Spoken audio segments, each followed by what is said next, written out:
During the final plague God used on Egypt and Pharaoh in order to free his people and reveal his power, he struck all the firstborn of Egypt. He did so because the firstborn signifies the beginning of strength. This plague was not carried out by Moses or Aaron as previous plagues.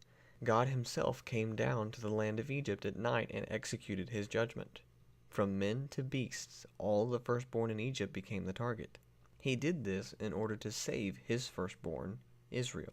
Concerning the history of the Exodus, Hosea 11:1 states that when Israel was a youth, I loved him, and out of Egypt I called my son.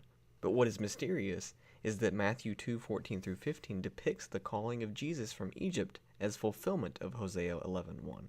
The Exodus then primarily discloses the historical events related to the deliverance of Israel, but further it unveils God's administration in the history of redemption through which Jesus Christ would later come to deliver God's firstborn saints from this world.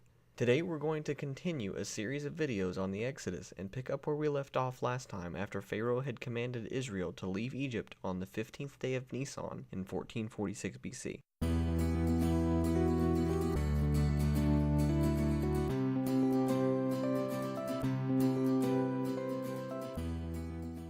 The Bible records that the Israelites came out of Egypt in martial array.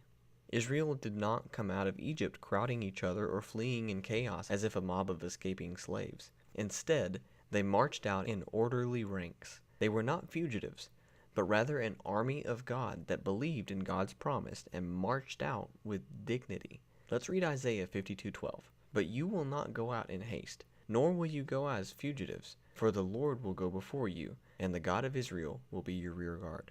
And Exodus 12:41.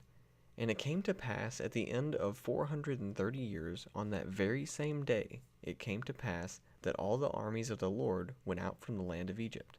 Here, God refers to the Israelites as his army. He did so in Exodus 7:4 as well. When Israel marched out of Egypt in martial array, God had them bring out great wealth with them. As we learned last time, they plundered the Egyptians. Thus Numbers 33:3 states that the sons of Israel started out boldly in the sight of the Egyptians. The slaves who were oppressed under unspeakable humiliation, sorrow, and contempt for 400 years were now marching with dignity like an army, lined up in ranks and files. The plundering of the Egyptians was also a fulfillment of the covenant of the torch given to Abraham in Genesis 15, that Israel would come out of Egypt with great possessions. And to fulfill God's promise that it would be the fourth generation that would return to Canaan, the Bible records that Moses took the bones of Joseph with them as they left. Let's read Exodus 13:19. And Moses took the bones of Joseph with them, for he had placed the children of Israel under solemn oath, saying, God will surely visit you, and you shall carry my bones up from here with you.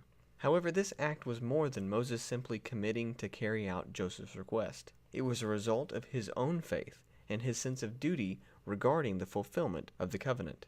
Moses understood that the Exodus was not a mere emancipation from slavery, but the profound historical event of fulfilling the covenant of the torch.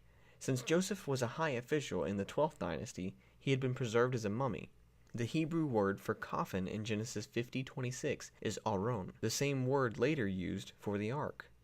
In those days, the coffins of Egypt were basically sycamore chests, a sustainable material due to its resistance to humidity and decomposition, surrounded by a stone covering or sarcophagus.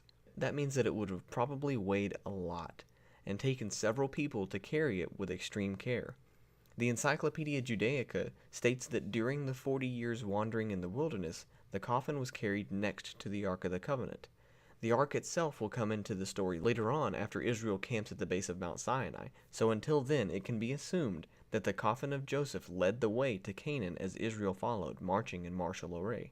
This served as a reminder to the Israelites that God was fulfilling his promise to bring them back to the land he had promised to Abraham. Israel, however, would spend 40 years in the wilderness before entering Canaan.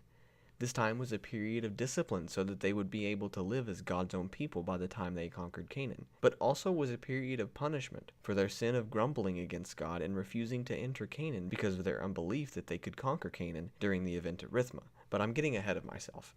Numbers 33 records how Israel camped 41 times during the 40 years in the wilderness, and compresses the journey and the campsites into chronological order.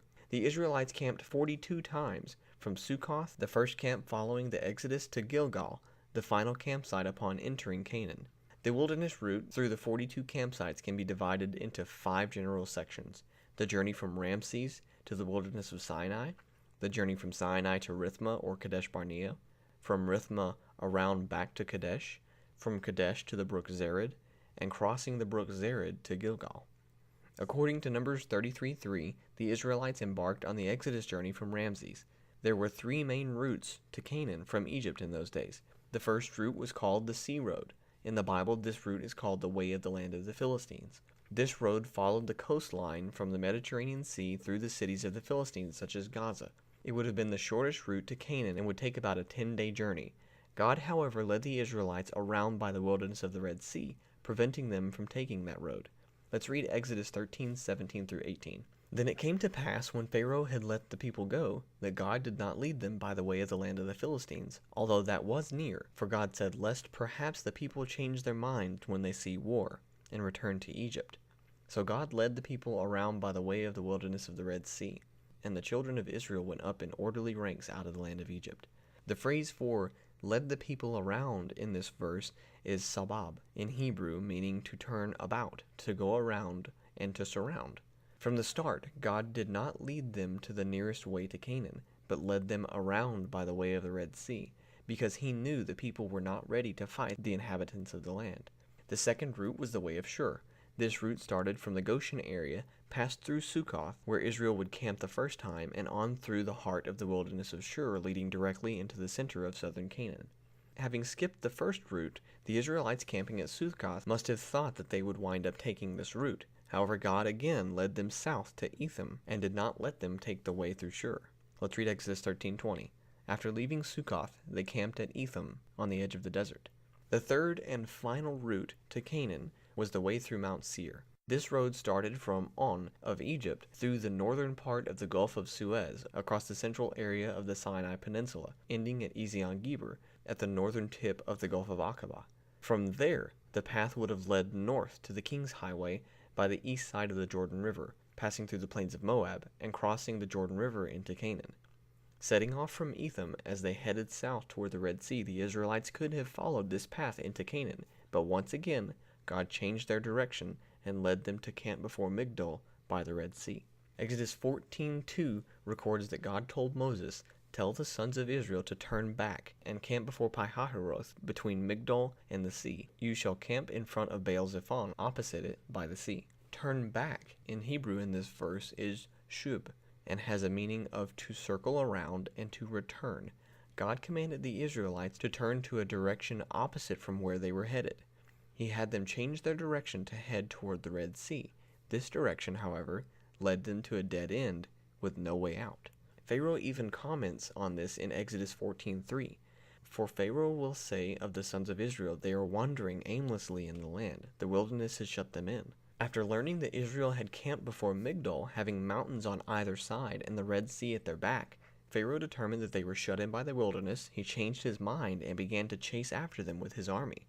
This, however, was exactly what God wanted. God played Pharaoh. He led Israel to this position, intentionally putting Israel in a seemingly inescapable scenario so that Pharaoh would be emboldened, take up pursuit of the slaves he'd lost, and he, his chariots, his horsemen, and his entire army would be buried in the Red Sea. Israel would no longer be slaves of Egypt. They would find freedom as God's chosen people to go forward and fulfill God's plan for the redemption of mankind. Stay tuned next time when we actually go over those events and we continue with this journey. Thank you for watching, everyone, and God bless.